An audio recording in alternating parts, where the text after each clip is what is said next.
Welcome to Chillin' 101. We hope this video helps. You begin by selecting fabrics and a lightweight stabilizer. This controls stretch and keeps edges crisp. Once chosen, trace your motif and fuse fusible web to the wrong side of the applique fabric, making sure to reverse any text.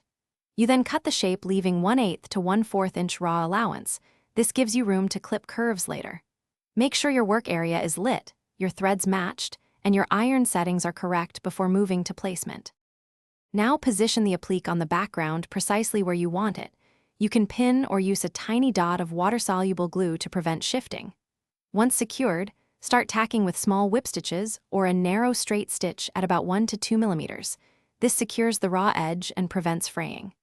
As you work, clip concave curves and cut small notches on convex areas to reduce bulk and allow the fabric to sit flat. Once the middle section is stable, press gently to set stitches.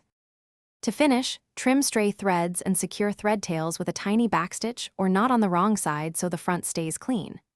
Once done, decide if you want a stitch in the ditch or decorative top stitch to reinforce edges. Both add durability and style. If you encounter puckering, make sure you relax the fabric, lower machine tension slightly, or repress with a steam iron.